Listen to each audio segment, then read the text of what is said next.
Right, ఇప్పటివరకు వచ్చినటువంటి పత్రికల్లోని వార్తలు మన అంశాలను చూసాం. దీనికి సంబంధించి విశ్లేషించడానికి మనతో పాటు జూమ్ ద్వారా ప్రముఖ రాజకీయ విశ్లేషకులు విజయానంద్ గారు జాయిన్ అయ్యారు. విజయానంద్ గారు నమస్తే అండి.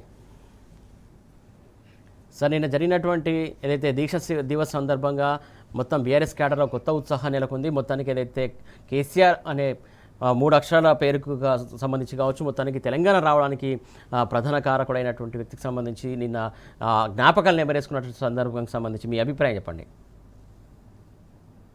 అదొక చారిత్రాత్మకమైనటువంటి మొత్తం భారత రాజకీయాలలో ముఖ్యంగా తెలంగాణకు సంబంధించిన ఈ 4 కోట్ల ప్రజల ఆకాంక్షలకి ఒక రూపం ఇచ్చినటువంటి ఒక సుదినము, ఒక ప్రత్యేకమైనటువంటి దినము. తర్వాత ప్రజాస్వామిక భారతదేశంలో ఒక అద్భుతమైనటువంటి స్వతంత్రోద్యమం తర్వాత ఒక వినూత్నమైన ఒక ప్రజాస్వామిక నిరసన రూపం ద్వారా రాష్ట్ర సాధన సాధించడం కోసం చేసినటువంటి ప్రయత్నము, అది అంత గొప్ప ప్రయత్నము మనకి చాలా గొప్పగా విజయవంతమై మనం దాన్ని అచీవ్ చేసినటువంటి ఒక గొప్పది. కాబట్టి దాన్ని ప్రత్యేకంగా దీక్షా దివస్ అని చెప్పేసి తప్పకుండా మనము ఒక స్ఫూర్తిని రేపటి తరాలకు అందించాల్సినటువంటి అంశం కనుక తప్పకుండా అది తీసుకోవాల్సిన అంశము. కాబట్టి తెలంగాణ ప్రజలందరూ అది గుర్తుపెట్టుకునే రోజు. అక్కడి నుంచే ఉద్యమం అప్పటిదాకా ప్రజల్లో భావవ్యాప్తికి, తెలంగాణకు జరుగుతున్నటువంటి అన్యాయము, ఆ అన్యాయాన్ని ఇక్కడ ఉన్నటువంటి ముఖ్యంగా తెలంగాణలో ఉన్నటువంటి రాజకీయ నాయకుల చేవజచ్చినతనము, వాళ్ళు రాజకీయాలకు పదవులకు బానిసైన స్థితిలో తెలంగాణ పడుతున్న గోస, ఈ వ్యవహారాలన్నిటినీ చెప్పడానికి టైం పట్టింది. కానీ ఆ దీక్ష నుంచి ఒక మలుపు తిరిగి రాష్ట్ర ఏర్పాటు తప్ప వేరే మార్గం లేని ఒక స్థితిని తెలంగాణ ప్రజలు డిమాండ్ చేసేలాగా ఆ దీక్ష వాళ్ళని మలుపు తిప్పింది. కాబట్టి ఇది మొత్తము అనేక పరిణామాలకు కారణమైనటువంటి రోజు గనుక ఆ రోజు చాలా ముఖ్యమైన రోజు. ఆ ముఖ్యమైన రోజు కాబట్టి హలో సార్, అవతల ఆడియో వస్తుందండి, ఓకేనా? నాది వినపడుతుందా? Continue sir. అలా ముఖ్యమైన రోజు కాబట్టి తప్పకుండా అది అందరూ జరుపుకోవాల్సినటువంటి రోజు. అయితే మళ్ళా ఒక దురదృష్టం ఏంటంటే ఇవాళ చాలామంది తెలంగాణ ఉద్యమం చేసిన వాళ్ళందరినీ అవమానపరుస్తూ తెలంగాణ ప్రత్యేక రాష్ట్రంగా ఉన్నటువంటి తెలంగాణ సమైక్య రాష్ట్రంలో విలీనం చేసి ఈ తెలంగాణ సంపద గల రాష్ట్రాన్ని పక్క రాష్ట్రం చేతిలో పెట్టి ఇప్పటి వరకు ఏ పార్టీ అయితే ఈ తెలంగాణ విద్రోహానికి ఇన్నేళ్ళుగా కారణమై ఎప్పుడైనా ప్రజలు మేము అన్యాయానికి గురైనమని కొంతమంది తెలివైన వాళ్ళు మేధావులు తెలంగాణలో అడిగి ప్రశ్నించి ఉద్యమాలు చేస్తే వాళ్ళను జైళ్ళలో పెట్టి కొట్టి చంపి తుపాకులతో కాల్చి ఎక్కడికక్కడ ఉద్యమాన్ని అణిచివేసి ప్రత్యేక రాష్ట్రం రాకుండా ఆపినటువంటి యొక్క కాంగ్రెస్ పార్టీ నాయకులు మరొకసారి నిన్నంతా కలిసి బయటకొచ్చి తెలంగాణ రాష్ట్రము సోనియా గాంధీ గారి భిక్ష అని చెప్పి మొత్తం తెలంగాణ ఉద్యమాన్ని అవమానపరిచినటువంటి ఒక చాలా బాధాకరమైనటువంటి చాలా కించపరిచే వ్యాఖ్యలు వాళ్ళు రెగ్యులర్గా చేస్తూ ఉండడాన్ని చాలా అందరూ కూడా బాధపడేటువంటి అంశము. ఇది ఏంటంటే మరి సోనియా గాంధీ తెలంగాణ ఇచ్చినట్టయితే మరి ఎందుకు ఉద్యమం చేసిర్రు? ఆ ఉద్యమంలో కొంతమంది తెలంగాణలో ఉన్నటువంటి కాంగ్రెస్ నాయకులు కూడా ఉన్నారు. వాళ్ళు ఎవరి మీద ఉద్యమం చేసిండ్రు? కేసీఆర్ తెలంగాణ తెస్తుంటే వద్దని ప్రజలు ఉద్యమం చేసిండ్రా, కాంగ్రెస్ ఇస్తానంటుంటే అనేది అందరూ ముక్కున వేలేసుకునేటువంటి మాట. తెలంగాణ ఉద్యమంలో కాంగ్రెస్ నాయకులను నిలదీసి ఉస్మానియాలో అయితే కొంత భౌతికంగా దాడులు ఎవరి మీద చేసిండ్రు? బీజేపీ వాళ్ళ మీద, బీఆర్ఎస్ వాళ్ళ మీద చేయలే కదా. ఎవరి దిష్టి బొమ్మలు దగ్ధం చేసిరు? అసలు ఎవరిని తెలంగాణ డిమాండ్ చేస్తూ పోరాటం జరిగింది? కేసీఆర్ దీక్ష అది నాటకం అంటున్నటువంటి వాళ్ళు ఆ నాటకపు దీక్ష చేయడానికి ఎందుకు అవకాశం ఇచ్చిర్రు? మీరు తెలంగాణను కలపకపోతే అయిపోవు కదా. పోనీ కలిపిన తెలంగాణను మీరే తీసుకొచ్చి ఆ క్రెడిట్ తీసుకుంటే అయిపోతుండే కదా. వద్దు వద్దు, మాకు సమైక్య రాష్ట్రంలోనే లాభం జరుగుతుంది, ఆ బడ్జెటే మాకు సరిపోతుంది, మా ప్రాజెక్టులు కట్టి మాకు బడ్జెట్ వేస్తే సరిపోతుంది అని చెప్పి ఆనాడు సన్నాయి నొక్కులు నొక్కినటువంటి అనేక మంది తెలంగాణ ప్రాంతపు నాయకులు తెలంగాణ ఉద్యమం చేస్తున్నప్పుడు ఆ ఉద్యమాన్ని తీవ్రంగా అణిచివేస్తున్న కిరణ్ కుమార్ రెడ్డికి కాళ్ళు నొక్కినటువంటి అనేక మంది తెలంగాణ ప్రాంత నాయకులు, ఆయనకు ఫుల్ అథారిటీ ఇచ్చి అధికారం ఇచ్చినటువంటి వాళ్ళ హైకమాండ్ ఇంత దాష్టికాన్ని తెలంగాణ మీద చూపించి అసలు వాళ్ళే తెలంగాణ ఇచ్చినమని చెప్తుంటే ఈ ప్రజలందరూ కూడా ఎట్లా వినుడు, ఏం చేసుడు, ఇది కలికాలమా మంచి కాలమా, ఎట్లా? ఎవరైతే చంపినరో వాళ్ళే సంతాపం చెప్పి అసలు ఇది గొప్ప కార్యక్రమం అని చెప్పడం అనేది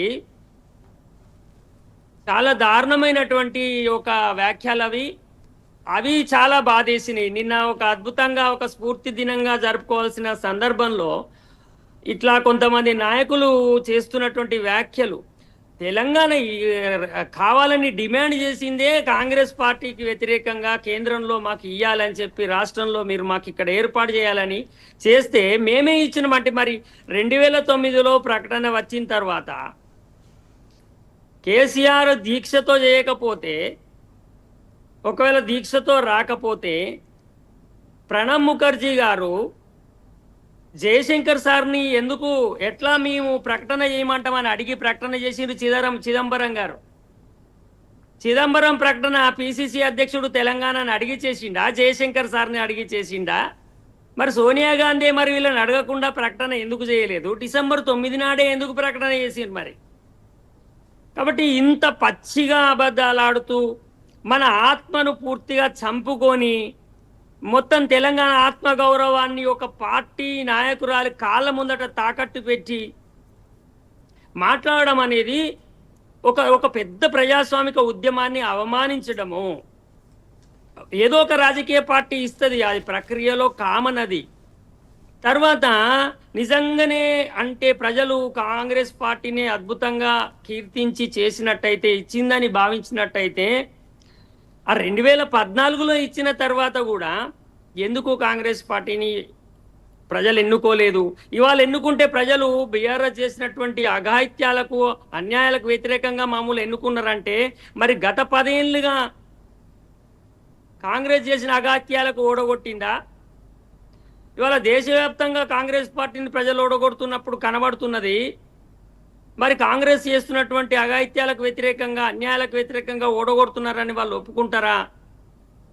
కాబట్టి ఇట్లా ఒక ప్రజాస్వామిక ప్రక్రియను, ఒక ప్రజాస్వామిక పెద్ద ఉద్యమాన్ని, అనేక ఉద్యమాలు జరిగిన ఏ ఉద్యమం కూడా విజయాన్ని అంచులను తాకలేదు. కానీ ఒక తెలంగాణ ఉద్యమం మాత్రమే మొదలై అదే నాయకుని యొక్క ఆధ్వర్యంలో ఇవాళ విజయాన్ని ముద్దాడినటువంటి ఒక గొప్ప సందర్భం. అంతేకాకుండా నిన్న బాధాకరమైన విషయం ఏంటంటే, కాంగ్రెస్ పార్టీ వాళ్ళు అమరవీరుల గురించి, తెలంగాణ ఉద్యమకారుల గురించి మాట్లాడడం అనేది గుండెల్లో గుణపాలు దించడం. అసలు ఆ చావులకందరికీ కారణం ఎవరు సార్? వాళ్ళు ఎవరి కోసము ఆత్మహత్యలు చేసుకున్నారు? ఏం డిమాండ్ చేసిరు? ఢిల్లీలో పోయి ఎందుకు ఉరిపెట్టుకొని చచ్చిండ్రు? అంటే అక్కడ ఢిల్లీలో ఎవరున్నారు అన్నాడు పాలకులు? ఏం డిమాండ్ చేసి ఏమి లేఖలు రాసి చనిపోయినరు? వాళ్ళందరి చావులకు కారణం ఎవరు? అట్లా కారణమైనటువంటి వాళ్ళే ఇవాళ ఇల్లు గొలగొట్టి 10,000 ఇచ్చి, ఇగో మీకు మేము ఏదైనా కొనుకొచ్చుకొని తినుర్రు అని చెప్తే, అబ్బా దేవుళ్ళు మాకు సాయం చేసి అని ఎట్లయితే అంటారో అట్లా అంటారని అనుకుంటున్నారు వీళ్ళు ఇప్పుడు. కాబట్టి అంత దారుణమైనటువంటి అవమానకరమైన వ్యాఖ్యలు ఆ పార్టీ నాయకుల నుంచి రావడం, వాళ్ళు తెలంగాణ వాళ్ళ ఉండడం చాలా దురదృష్టకరము. చాలా అంటే మనకి కొంత కించపరిచేలాగా, చాలా దారుణంగా బాధాకరంగా ఉన్నాయి ఆ వ్యాఖ్యలు. ఆ వ్యాఖ్యలను మనము చాలా తీవ్రంగా ఖండించాల్సినటువంటి వ్యాఖ్యలు. వాళ్ళు అట్లా చేసి ఉండాల్సింది కాదు. వాళ్ళు కూడా తెలంగాణ బిడ్డలు, వాళ్ళు కూడా ఇక్కడ కొంత గొప్ప వెనుక సీరో ముందుగానో ఉద్యమాల్లో మేము కూడా పాల్గొన్నామని అన్నాడు చెప్పుకున్న వాళ్ళు ఇవాళ వాళ్ళు ఇస్తేదో వచ్చింది తెలంగాణ అని చెప్పడం అయితే చాలా దురదృష్టము. రెండోది, కేసీఆర్ గారు ఎప్పుడైతే తెలంగాణ 2001లో టీఆర్ఎస్ పార్టీ పెట్టిన తర్వాత మాత్రమే ఇవాళ పెద్ద మొత్తంలో ప్రజలు తెలంగాణ ఉద్యమంలో ఒక డెమోక్రటిక్ స్పేస్లో పాల్గొనేటువంటి అవకాశం వచ్చింది. అందాక ఒక జనబాహుల్యం పెద్ద మొత్తంలో ఒక రాజకీయ ప్రక్రియలో తెలంగాణ సాధించుకునేటువంటి అవకాశం లేకుండా పోయింది. అనేక రకాల నిర్బంధాలు, తెలంగాణ పేరు మీద ఏ సంస్థ వచ్చినా వాళ్ళకి మావోయిస్టుల పేరును ట్యాగ్ చేయడం లాంటి ఒక దుష్పరిణామాలు ఉండేవి. ఇవన్నీ కాంగ్రెస్ పార్టీ చేసింది. ఈ సిచ్యువేషన్స్ లో పార్టీ పెట్టి ఆయన దానికోసం పోరాడి కమిటెడ్ గా చచ్చుడో తెచ్చుడో అనే ఒక నినాదాన్ని పట్టుకొని ఇవాళ నేను పోతే ఒక అమరవీరుల స్తూపంలో పూదండలో నేను ఒక పూరేకునైతా అని చెప్పిండు ఆయన. అంత గొప్ప త్యాగానికి సిద్ధపడి పనిచేసినటువంటి ఒక నాయకత్వం తెలంగాణలో ఉండడాన్ని ఏ పార్టీల వాళ్ళమైనా మనం గర్వంగా మనం స్వీకరించాలి, దాన్ని అభినందించాలి. కానీ ఇప్పుడు ఇన్నేళ్ల తర్వాత కూడా ఇంకా అట్లాంటి వ్యాఖ్యలు చేయడము అది సరైన పద్ధతి కాదు. దీక్షా దివస్ అనేది తప్పకుండా తెలంగాణ ప్రజల యొక్క ఉద్యమ స్ఫూర్తిని ఎప్పటికీ ప్రకటించేటువంటి ఒక దినంగా మాత్రం తప్పకుండా నిలుస్తుంది. ఓకే అండి, రైట్ అండి. ఏదైతే కాంగ్రెస్ పార్టీకి సంబంధించినటువంటి వ్యక్తులు చేస్తున్నటువంటి వ్యాఖ్యలను తీవ్రంగా ఖండించాల్సినటువంటి అంశం అని చెప్పేసి విజయానంద్ గారు చెప్తున్నటువంటి అంశం. రైట్, ఇదే అంశం సంబంధించి మనతో పాటు స్టూడియోలో జాయిన్ అయ్యారు బీఆర్ఎస్ సీనియర్ నాయకులు వాసుదేవరెడ్డి గారు. వాసుదేవరెడ్డి గారు, గుడ్ మార్నింగ్ అండి. దీక్షా దివస్ సంబంధించి చాలా కేటర్లో ఉత్సాహం నెలకొంది. అలాగే కాంగ్రెస్ పార్టీకి సంబంధించినటువంటి వాళ్ళు దీక్షా దివస్ సంబంధించి చాలా ఆరోపణలు చేస్తున్నారు. చాలా ఆరోపణలకు సంబంధించి మీరేమంటారు, మీ అభిప్రాయం ఏంటి? సురేష్ గారు గుడ్ మార్నింగ్ అండి. ప్యానెల్లో ఉన్న విజయానంద్ గారికి అదేవిధంగా టీవీ ప్రేక్షకులకు అందరికీ good morning.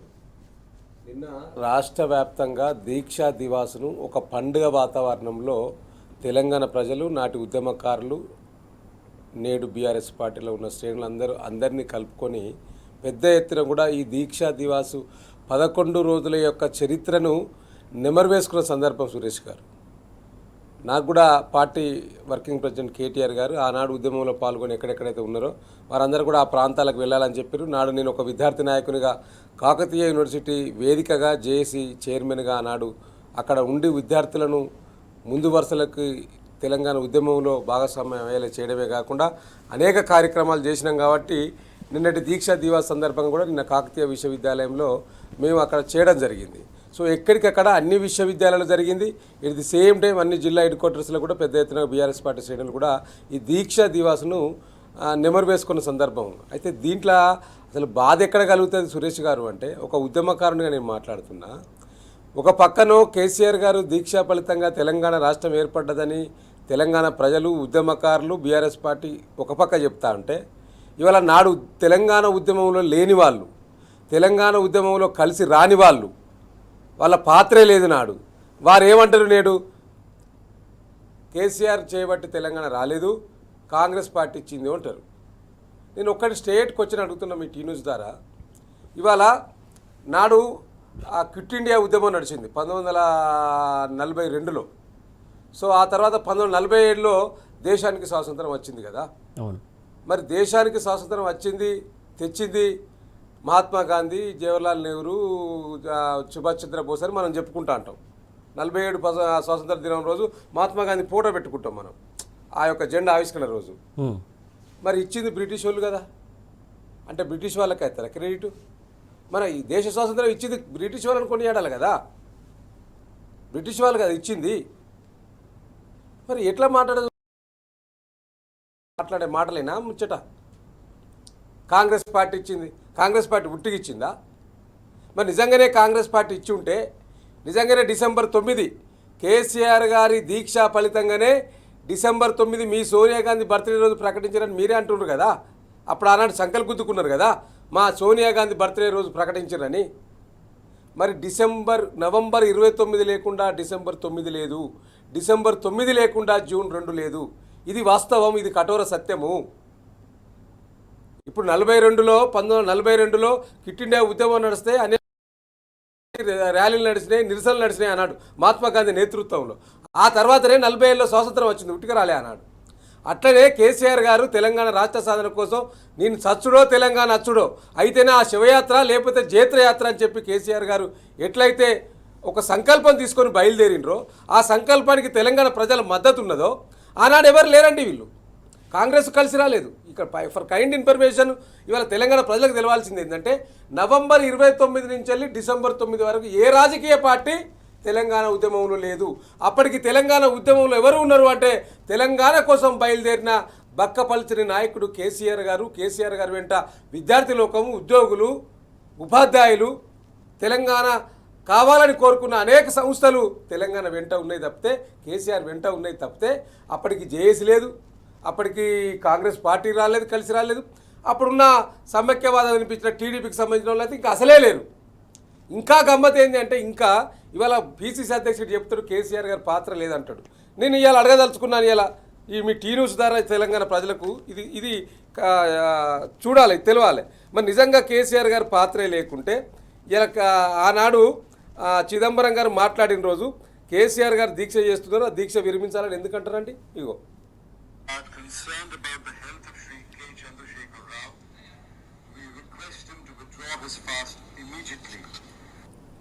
Withdraw his fast immediately అంటే మీరు ఫాస్టింగ్ చేస్తున్నారు, మీరు ఇమీడియట్లీ దాన్ని ఆపండి అని చెప్పిండు. మరి కేసీఆర్ పేరు ఎందుకు తీసుకున్నాడు మీ చిదంబరం గారు? కేసీఆర్ దీక్ష వల్లనే కదా. మరి ఈ ప్రకటన చేసింది ఎవరు? కేంద్ర ఆర్థిక మంత్రే కదా. మరి సోనియా గాంధీ గారి ఆదేశాల మేరకు యూపీఏ చైర్పర్సన్ మన్మోహన్ సింగ్ ప్రధానమంత్రి నేతృత్వంలో యూపీఏ గవర్నమెంట్ తీసుకున్న నిర్ణయమే కదా. మరి ఈ నిర్ణయం తీసుకున్న నాడు కేసీఆర్ ఫాస్టింగ్ విత్డ్రా కావాలని చెప్పి ఎందుకు అప్పీల్ చేస్తాడు? మరి మీరు కాంగ్రెస్ పార్టీ వచ్చిందని ఎట్లా అంటారు? మీరు కేసీఆర్ దీక్ష వల్ల వచ్చింది కాంగ్రెస్ పార్టీ కాదు. కేసీఆర్ గారు ఆమరణ దీక్ష చేస్తున్నాడు, రాష్ట్రమంతా అగ్నికుండంగా తయారైంది. ఒక పక్క కేసీఆర్ గారిని అరెస్ట్ చేస్తే తొలి అమరుడు శ్రీకాంతాచారి, కానిస్టేబుల్ కృష్ణయ్య లాంటి అనేక మంది అమరులైనరు. ఇక్కడ చూస్తలేరని చెప్పి ఢిల్లీకి పోయి ఆత్మహత్యలు చేసుకున్న సందర్భం ఉన్నదండి. కేసీఆర్ గారు ఒక్క రక్తపు బొట్టు పడవద్దు, తెలంగాణ ఉద్యమంలో ఎవరికి ఇబ్బంది కావద్దని చెప్పి మమ్మల్ని ఇంకా ఆగండి అని మా యొక్క యువకులను, విద్యార్థులను ఆపదడానికి ప్రయత్నం చేసిండు. ఎందుకంటే ఒకసారి లేస్తే ఏం చేస్తుందండి కాంగ్రెస్ ప్రభుత్వం? అక్కడ ఉన్న పోలీస్ వ్యవస్థను పెట్టి ఎక్కడికక్కడ అరెస్టులు, లాఠీ చార్జీలు చేస్తే భయకంపితులకై ఎవరికాలు వాళ్ళు ఇంట్లో పాడుకుంటారు కదా. 1969 ఉద్యమం అట్టే జరిగింది కదా. 1969లో ఉద్యమం తీసుకొచ్చిన నాడు 369 మందిని పుట్ర పెట్టుకున్నారు కదా ఇదే కాంగ్రెసు. సో అప్పుడు మొత్తం బ్యాక్ అయిపోయింది కదా. అనేక మంది తెలంగాణ రాష్ట్ర సాధన కోసం ముందుకొచ్చిండు కదా. ప్రజాసమితి పెట్టుకున్నారు, 11 మంది ఎంపీలను గెలిచారు. ఆ 11 మంది ఎంపీలను ఇలా కాంగ్రెస్ పార్టీ విలీనం చేసుకునే వాళ్ళంటే ఇందిరాగాంధీ గారు కదా. మొదటి నుంచి వీళ్ళని కాంగ్రెసే తెలంగాణకు. ఆనాడు ప్రత్యేక రాష్ట్రంగా ఉన్న తెలంగాణను ఆంధ్రలో విలీనం చేసింది, ఆంధ్రలో కలిపింది కూడా ఇదే కాంగ్రెస్ పెద్దలు కదా. సిరా చుక్క ఆరక ముందే ఆ యొక్క పెద్ద మనుషుల ఒప్పందాన్ని తుంగలో దొక్కింది కూడా ఇదే కాంగ్రెస్ నాయకులు కదా. మళ్ళీ తెలంగాణ రాష్ట్రం డిమాండ్ ఎందుకు పుట్టుకొచ్చింది సురేష్ గారు? 1952 నుంచి 1952, 52లో, 57లో, 1969లో అనేక ఉద్యమాలు జరిగినాయి కదా. ఆ తర్వాత 2021లో కేసీఆర్ గారు తెలంగాణ కోసం ఒక పార్టీ పెట్టినాక కదా అనేక మంది చైతన్యవంతమైంది. అంతకుముందు లేదని కాదు, అంతకుముందు కొట్లాడలేదని కాదు, కానీ కొట్లాడింది కొసదాకా నిలబడ్డది కేసీఆర్ గారు మాత్రమే. ఇవాళ కేసీఆర్ అనే వ్యక్తి లేకుంటే తెలంగాణ రాష్ట్రం లేదు. ఈ తెలంగాణ రాష్ట్రం లేకుంటే తెలంగాణ పీసీసీ లేదు. మహేష్ గౌడ్ గారు మీరు తెలుసుకోవాలి. నువ్వు ఆనాడు ఎక్కడ పండుకున్నావు మహేష్ గౌడ్ గారు? తెలంగాణ ఉద్యమం జరిగినాడు ఎక్కడ పండుకున్నావు? ఇదే రాష్ట్ర ముఖ్యమంత్రి రేవంత్ రెడ్డి గారు ఆనాడు తెలంగాణ ఉద్యమం కోసం చంద్రబాబు నాయుడు మీరు తిడతా ఉంటే, దాడులు చేస్తారని భయపడతా ఉంటే ఈయన చంద్రదండు అని పెట్టుకొని తుపాకీ పట్టుకొని తిరిగిండు. రైఫిల్ రైడ్ అని పేరు పెట్టినాం మేము. తుపాకీ పట్టుకొని ఎవర్రా ఉద్యమకారులు, మా నాయుడు చంద్రబాబు నాయుడిని తిడుతుండ్రు, మీ అంతు చూస్తా అని చెప్పి మొత్తం జిల్లాలు తిరిగిండు తుపాకీ పట్టుకొని. ఈ రాష్ట్ర ముఖ్యమంత్రి గారు ఈయనకు తెలంగాణ సోయి లేదు, తెలంగాణ పట్ల అవగాహన లేదు ఈ రాష్ట్ర ముఖ్యమంత్రి గారికి. ఇంకా మీద పైపెచ్చు ఇంకా తెలంగాణ ఉద్యమం కోసం పనిచేసిన నాయకుని పట్టుకొని అవహేళనగా మాట్లాడడం ఏదైతే ఉన్నదో ఇది ఇంకా మీరు మారరిగా. ఇది తెలంగాణ సమాజం గమనిస్తూ ఉన్నది. ఇది ఇలా నవంబర్ 29, 2009 దీక్షా దివాస్ అనేది ఒక చారిత్రాత్మకమైన రోజు. అది లేకుండా తెలంగాణ రాష్ట్రం లేదు. కాబట్టి ఇలా మీ టీ న్యూస్ ద్వారా కూడా మేము డిమాండ్ చేస్తూ ఉన్నాం. ఇలా మీరు ఇంత రోజు తెలంగాణ అస్తిత్వాన్ని కనుమరుగు చేయాలని కాంగ్రెస్ ప్రభుత్వం, కాంగ్రెస్ పార్టీ మరి సంకల్పం తీసుకున్నట్టు కనిపిస్తూ ఉన్నది. అందుకనే కేసీఆర్ ఆనవాళ్ళు తుడిచేస్తా అని చెప్పిండు, బతుకమ్మ లేకుండా చేసిండు. ఇలా ఈ యొక్క తెలంగాణ ఎంబలం కాకతీయ కళాతోరణాన్ని కూడా తీయడానికి కుట్రలు పన్నిండ్రు. కొంత దాన్ని వెనక్కి వేయండి, కానీ అది ఎప్పుడో ఒకసారి తీసే అవకాశం ఉంటుంది.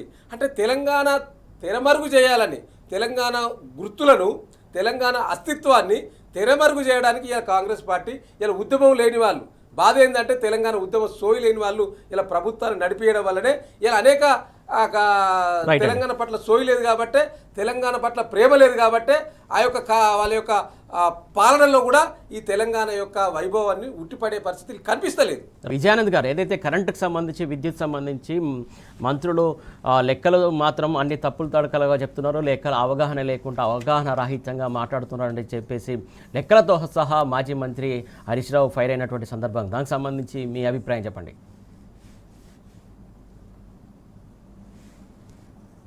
గతంలో చేసినటువంటి వ్యాఖ్యలు థర్మల్ విద్యుత్, ముఖ్యంగా థర్మల్ విద్యుత్ అనేది ఇవాళ వయబుల్ కాదు.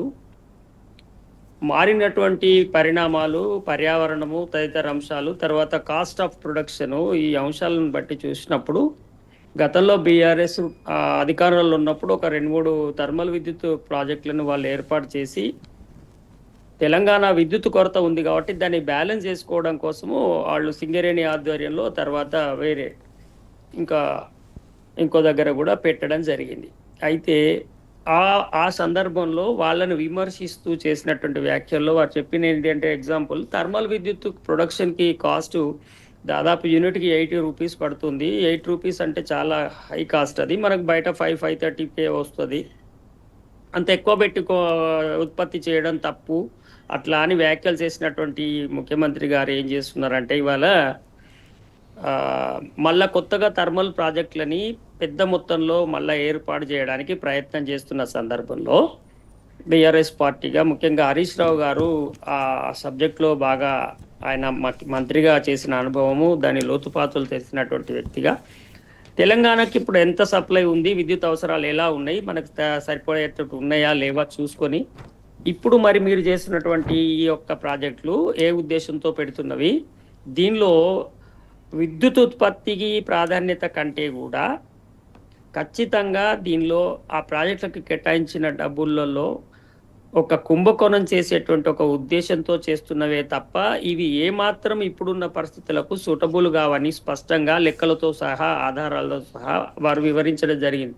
ఆ ఎగ్జాంపుల్స్ కూడా వారు గతంలో ముఖ్యమంత్రి రేవంత్ రెడ్డి గారు చేసినటువంటి వ్యాఖ్యలనే ఎగ్జాంపుల్గా తీసుకొని చెప్పడం జరిగింది. వాస్తవంగా ఇవాళ థర్మల్ విద్యుత్ అనేది చాలా హై కాస్ట్ అవుతుంది. దానికంటే బదులుగా ఇతర రెన్యూవబుల్ ఎలక్ట్రిసిటీ అనేది ఇవాళ అందరూ ప్రోత్సహిస్తున్నది. తప్పకుండా సమాజానికి, పర్యావరణానికి అవసరమైంది కాబట్టి దాన్ని ప్రోత్సహించాలి, అట్లాంటి ప్రాజెక్టులను ఎంకరేజ్ చేయాలనేది ఇవాళ తీసుకోవాల్సినటువంటిది. దానికి బదులుగా వీళ్ళు పెద్ద మొత్తంలో ఇప్పుడు థర్మల్ విద్యుత్ చేయడం ద్వారా భూసేకరణకు డబ్బులు అవసరం పడతాయి. At the same time production cost వచ్చేసి 14-15 రూపాయల వరకు కూడా పోయేటువంటి ప్రమాదం ఉంటుంది. పర్యావరణం మొత్తం దెబ్బతింటది, ఉష్ణోగ్రతలు విపరీతంగా పెరుగుతాయి. ఇప్పుడు ఏ ప్రాంతాల్లోనైతే ఈ కర్మాగారాలు రేపు విద్యుత్ ఉత్పత్తి జరుగుతుందో అక్కడ విపరీతమైనటువంటి డస్ట్ ఉంటుంది అనమాట. రోజు కొన్ని లక్షల టన్నుల బొగ్గు కాలాలి అక్కడ. అంత కాలుష్యం నిండిపోతుంది. ప్రజలు అనేక రకాల అనారోగ్యాలను ఎదుర్కొనేటువంటి సమస్యలు ఉంటాయి. ఇంత త్యాగం చేసి ఇన్ని ఇబ్బందులు పడ్డా మంచిదే అంటే, ఒకవైపు మా దగ్గర బడ్జెట్ లేదు, దివాలా తీసిన రాష్ట్రము, మొత్తం మేము ఏం లేదు అని చెప్తున్నటువంటి ప్రభుత్వము మళ్ళీ ఇన్ని కేటాయింపులు మనకు నష్టం చేసేటువంటివి, అసలు మనకు ఏమాత్రం ఉపయోగం లేనటువంటి ప్రాజెక్ట్ ఎందుకు కడుతున్నారు అనేది వారి ప్రశ్న. ఎట్ ది సేమ్ టైము రైతుల కోసము కట్టినటువంటి ప్రాజెక్టులు ఏమో వయబుల్ కావు, ఈ నీటికి అయ్యే ఖర్చు ఎక్కువ, పండే పంట తక్కువ అని చెప్పినటువంటి అనేక మంది మేధావులు, ఆలోచన పరులు ఇవాళ వేల కోట్ల రూపాయలు కేటాయిస్తూ విద్యుత్ ప్రాజెక్టులు 5 రూపాయలకు దొరుకుతున్నప్పుడు 12 రూపాయలకు 8 రూపాయలకు కరెంటును ఉత్పత్తి చేస్తున్నప్పుడు ఒక్క గొంతు కూడా మాట్లాడతలేదు చూడండి. సో ఇవన్నీ కూడా తెలంగాణలో ఏమవుతుందంటే, సంక్షేమ పథకాలు, ప్రజలకు కావాల్సినటువంటి బడ్జెట్ ఏదైతే ఉందో ఆ బడ్జెట్ అంతా పేద ప్రజల చేతుల్లోకి, గ్రామీణ ప్రాంతాల్లోకి, ఇదివరకు ఎవరైతే ఈ ఫలాలను అందుకోలేదో ఆ వర్గాల చేతులకు గతంలో పోతే, ఇప్పుడు ఆ బడ్జెట్ మొత్తం కూడా ఇట్లాంటి ఒక నిర్మాణాలు చేపట్టడం, రోడ్లు వేయడము, పరిశ్రమల పేరు మీద, న్యూ సిటీస్ పేరు మీద ఇట్లాంటి వాటికి కేటాయింపులు జరుగుతున్నాయి. మీరు అంటే దీన్ని చాలా సున్నితంగా గమనించాలి. ఇప్పుడు మనకు ఉన్న బడ్జెట్లు లేదా తెచ్చే అప్పులు దేని మీద పెడుతున్నారు అంటే, అట్లీస్ట్ గతంలో ప్రభుత్వం కొనసాగించిన సంక్షేమ పథకాలకు కూడా కాకుండా ఇతర కార్యక్రమాలకు కేటాయించడం ద్వారా, అంటే డైరెక్ట్ ప్రజలకు బెనిఫిట్ అయ్యేటి కాకుండా కాంట్రాక్టుల చేతిలోకి, మిడిల్ మ్యాన్ చేతిలోకి బడ్జెట్ పోయేటువంటి ప్లానింగ్స్ అంతా కూడా జరుగుతున్నది. ఇది దీనిలో కుంభకోణం ఉన్నది అని చెప్పి ఇవాళ బీఆర్ఎస్ ఆరోపిస్తుంది. కాంగ్రెస్ దానికి ఏం చెప్పాలి? రీజనబుల్ ఆన్సర్ చెప్పాలి. కాదు ఇగో ఇది ఇట్లా వయబుల్ అంటే బీఆర్ఎస్ను పొద్దంతా తిట్టిపోయడం కాదు కదా, విమర్శిస్తున్న వాళ్ళను ఎదురుదాడి చేయడం కాకుండా, కాదు మేము ఈ సదుద్దేశంతో చేస్తున్నాం, దీనివల్ల ఇంత విద్యుత్ ఉత్పత్తి వస్తుంది, అది ఇంత తక్కువ రేటుకే వస్తుంది, ఇప్పుడు మేము ఉత్పత్తి చేస్తే 5 రూపాయలకే అవుతుంది అని వాళ్ళు చెప్తే తప్పులేదు, తప్పకుండా కన్విన్స్ అవుతారు. లేదా బీఆర్ఎస్ పార్టీ ప్రజల ముందట వీళ్ళు రాజకీయం చేస్తున్నారు అనేటువంటి దృష్టితో చూడబడుతుంది. కానీ అట్లా చెప్పకుండా వాళ్ళ బీఆర్ఎస్ను ఎదురుదాడి చేయడం వల్ల కాదు, తప్పకుండా ప్రభుత్వము ఆన్సర్ చెప్పాల్సి వస్తుంది. వాళ్ళ ఇట్లాంటి కార్యక్రమాలు తీసుకోవడము, భూముల వేలాలు వేయడము, డబ్బులు లేకుండా ఉన్న పరిస్థితుల్లో ఇవాళ ఇట్లా నష్టం చేసేటువంటి కార్యక్రమాలకు ముందడుగు వేయడం అనేది, అంటే దీని వెనకాల ఏదో వేరే ఉద్దేశం ఉన్నదా అనేది ఎవరైనా సింపుల్గా అనుకునేటువంటి పరిస్థితి ఉంటుంది. దాన్నే హరీష్ రావు గారు వెల్లెత్తి చూపినారు. తప్పకుండా ప్రభుత్వం దీనికి సమాధానం చెప్పాలి. వాసుదేవరెడ్డి గారు, విద్యుత్ సంబంధించి ఏదైతే ఎన్టీపీసీ వద్దు అంటూ మిగతా వాటికి సంబంధించి థర్మల్ ప్లాంట్కు ముందుకెళ్తున్నటువంటి అంశం, దీంట్లో పెద్ద కుంభకోణం దాగి ఉందని చెప్పేసి ప్రధాన ఆరోపణ కనబడుతుంది. దీనికి సంబంధించి మీరేమంటారు?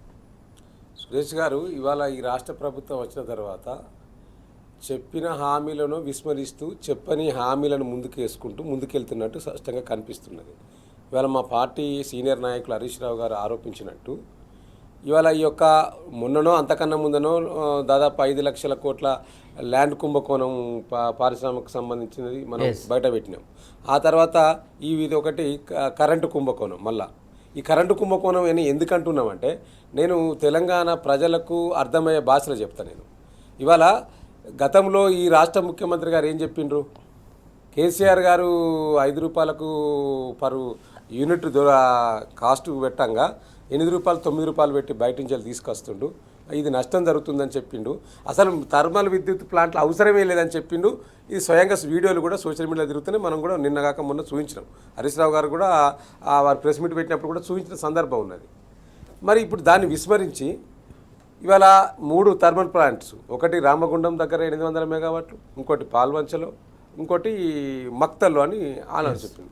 ఇలా 3 దగ్గర అంటే అంటే ఒక్కొక్క కాడ 800 మెగావాట్ల పవర్ విద్యుత్ ప్లాంట్ పెట్టాలని ఆలోచన చేసినట్టు వారు క్యాబినెట్లో సమావేశం పెట్టి బయటకు వచ్చి చెప్పింది కదా.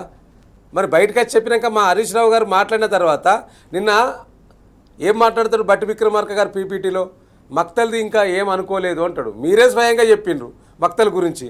అంటే వారు ఒక్కొక్కటి అసెంబ్లీలో వీరు స్టేట్ పవర్ సెక్టార్కి సంబంధించిన శ్వేతపత్రం పెట్టిండ్రు, అదొకలాగా ఉన్నది. రెండవది ఇవాళ వీరు రిలీజ్ చేసిన Telangana clean and energy policy, ఇది ఇది ఇది ఇది బట్టి విక్రమార్క గారు 2025లో Telangana green and energy policy, ఇందులో ఒక విధానం ఉంటుంది, నిన్న పీపీటీలో ఇంకొక విధానం. అంటే పూటకో మాట మాట్లాడతారా వీళ్ళు? ప్రభుత్వంలో ఉన్నారా మీరు? అది సర్కార్ నడుపుతున్నారా, సర్కస్ నడుపుతున్నారా? మీ పాలసీలు ఏ విధంగా ఉన్నాయో మీరు శ్వేతపత్రంలో ఒక విధానం పెడతారు, అసెంబ్లీలో ఒక విధానం మాట్లాడతారు, మీ ఎనర్జీ పాలసీలో ఒక విధానం ఉంటుంది. నేను ఏమంటున్నానంటే ఇవాళ తెలంగాణ రాష్ట్ర ప్రజలకు విద్యుత్ డిమాండ్ ఉన్నది. ఇప్పుడు గతంలో విద్యుత్ డిమాండ్ ఉన్నదనే కేసీఆర్ గారి నాయకత్వంలో ఆనాడు ఆఖరి ముఖ్యమంత్రి ఆశా కిరణ్ కుమార్ రెడ్డి గారు ఒక పీపీటీ ఇచ్చిండు. తెలంగాణ రాష్ట్రం ఏర్పడితే అంధకారం అవుతుంది, కరెంట్ అనేది మీకు ఉండదు అన్నాడు. ఉండదు అని చెప్పిన కిరణ్ కుమార్ రెడ్డికి సంవత్సరం తిరగకముందే 24 గంటల కరెంటు ఉచితంగా రైతులకు ఇవ్వడమే కాకుండా పరిశ్రమలకు కూడా పవర్ హాలిడే లేకుండా బ్రహ్మాండమైన నాణ్యమైన విద్యుత్తును కేసీఆర్ గారి ప్రభుత్వంలో తెలంగాణ ప్రజలకు అందించినాం మేము. ఎవరైతే విమర్శించారో ఆ విమర్శలకు నోటికి తాళం వేసినాము. ఈ రాష్ట్రంలో దాదాపుగా 22 రాష్ట్రాలు బీజేపీ అధికారంలో ఉన్నది, 2 రాష్ట్రాల్లో కాంగ్రెస్ అధికారంలో ఉన్నది. 24 గంటల కరెంట్ ఎక్కడిస్తున్నదో పోదామా, చర్చకు పోదామా? ఏ రాష్ట్రంలో 24 గంటల కరెంటు రైతులకు ఉచితంగా ఇస్తున్న ప్రభుత్వాలు లేవండి. ఒక తెలంగాణ రాష్ట్రం మాత్రమే ఇస్తూ ఉన్నది, అది కేసీఆర్ గారు మాత్రమే ఇచ్చిండ్రు. కరెంటు మీద మాకున్న సోయి, మాకున్న విజన్ ఇలా ఈ రాష్ట్ర ప్రభుత్వానికి లేదంటే స్పష్టంగా కనిపిస్తూ ఉన్నది.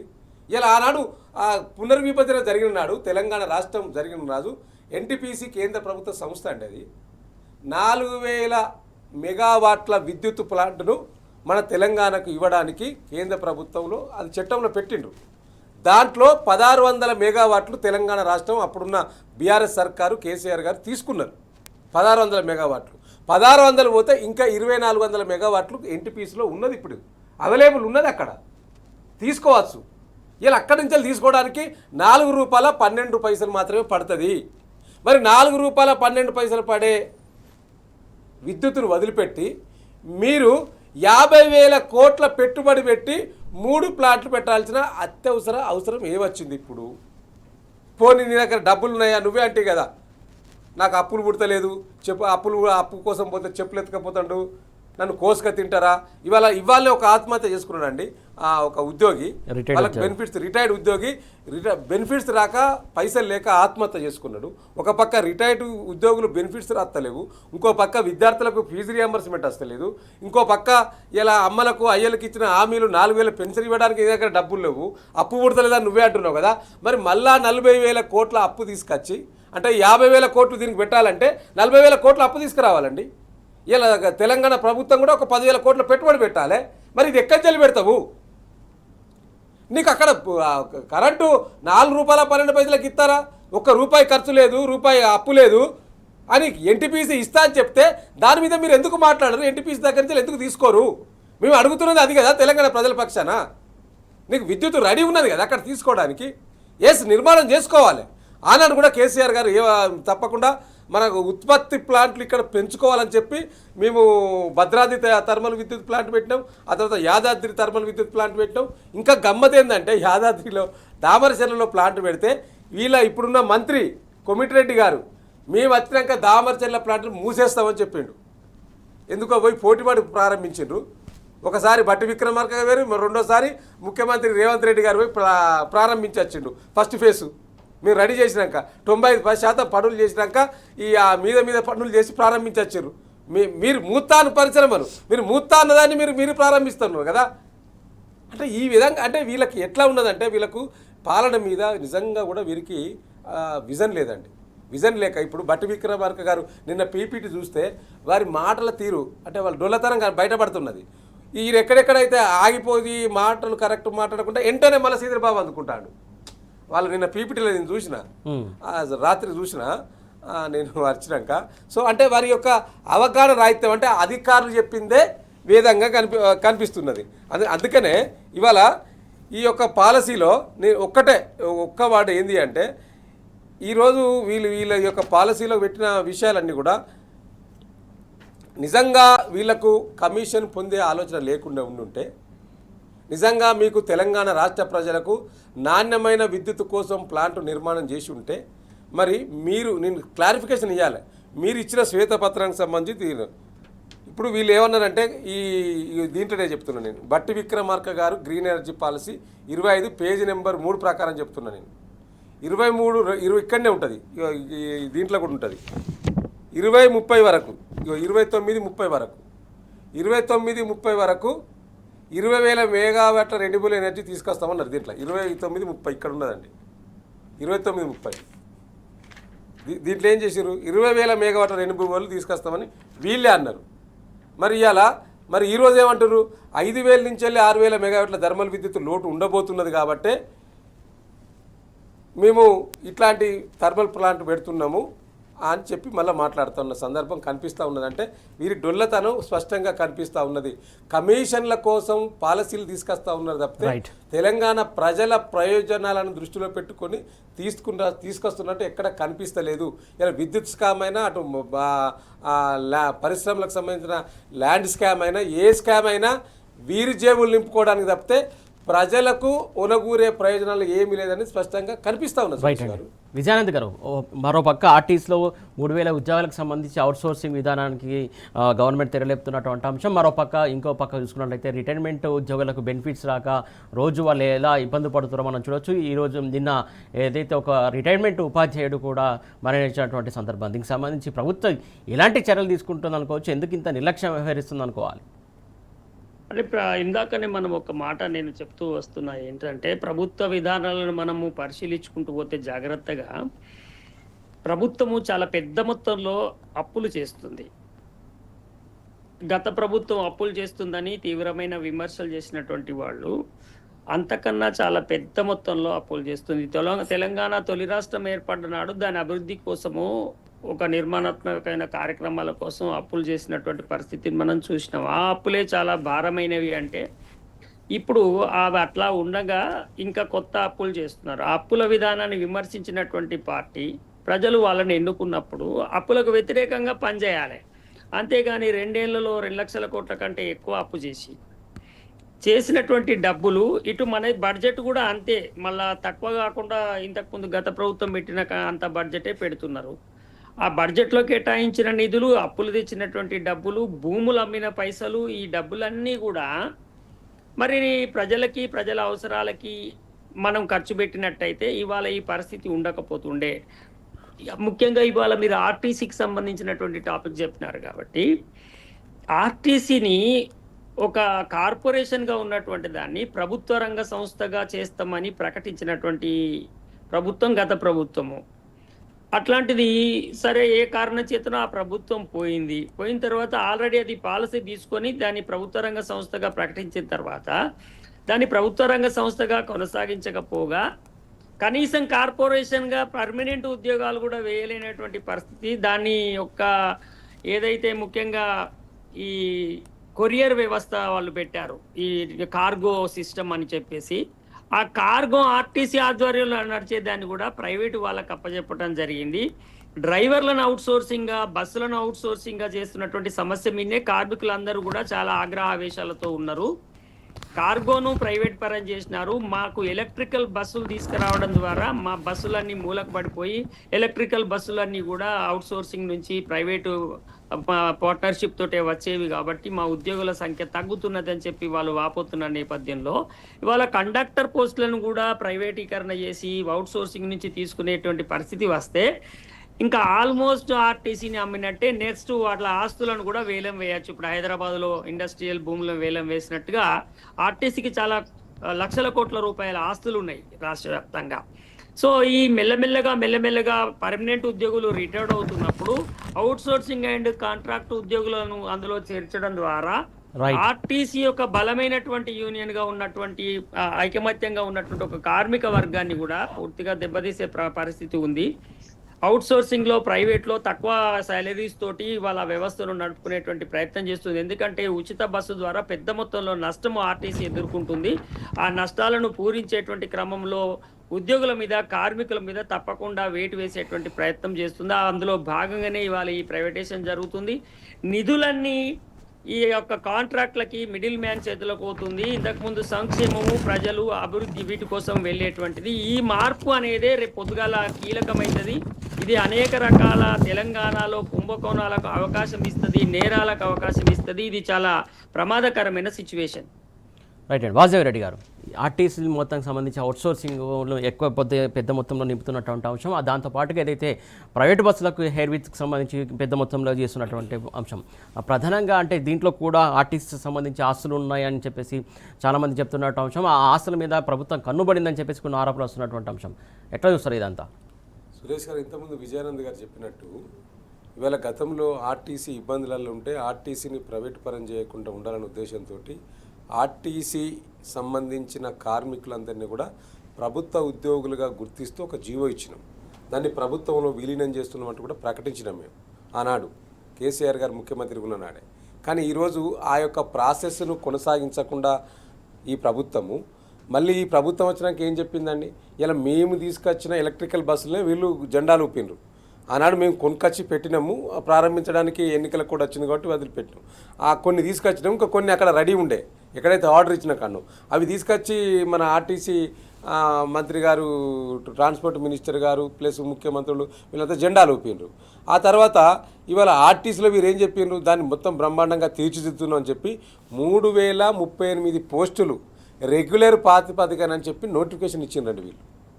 దాంట్లో ప్రధానంగా ఇచ్చిన నోటిఫికేషన్లో కూడా 3038లో సో కొన్ని డ్రైవర్లకు శ్రామిక పోస్టులకు సంబంధించిన వాటికి మాత్రం నోటిఫికేషన్ ఇచ్చారు. అది కూడా నెల రోజులు అవుతున్నది. అసలు ఎంతమంది అప్లై చేసుకున్నారు, ఎన్ని అప్లికేషన్లు వచ్చిండ్రు ఏంది అనేది ఇప్పటివరకు అది బయట పెట్టలేదు. అది ఏందో అర్థమవుతలేదు. ఇప్పుడు మళ్ళీ కొత్తగా ఇప్పుడు అనుమానాలకు తావియడానికి ఏమైంది అంటే మొత్తం అవుట్ సోర్సింగ్లో నింపుతామని చెప్పడం వల్ల ఆంతర్యం ఏందనేది అర్థమవుతలేదు. ఇన్ని రోజులో అక్కడ ప్రభుత్వ పరంగా నోటిఫికేషన్లు ఇచ్చి ఎగ్జామ్స్ పెట్టి ఏ పోస్టుకి ఏ ఎగ్జామ్ ఏ టెస్టులు పెట్టాలనేదో నిర్ణయించిండ్రు ఉన్నారు. అంటే దీని ఉద్దేశం ఏంది? అందుకే నేను ఇంతకుముందు చెప్పినట్టు వీరికి ఏంటంటే అసలు వీళ్ళకు పాలన మీద పట్టులేదు. ఫస్ట్ ఆఫ్ ఆల్ చేయాలంటే గతంలో వీరు గొప్పగా చెప్పుకున్న ఆర్టీసీని లాభాల బాట పడుతుందని చెప్పిన వీళ్ళు ఇలా మహిళలకు ఉచిత బస్సు ప్రయాణం ఇచ్చిన మేము రోజుకు బ్రహ్మాండంగా 6 కోట్లు 10 కోట్లు లాభం వస్తున్నది. లాభం వస్తుంది కరెక్టే, మరి నువ్వు ఆర్టీసీకి డబ్బులు చెల్లించాలి కదా.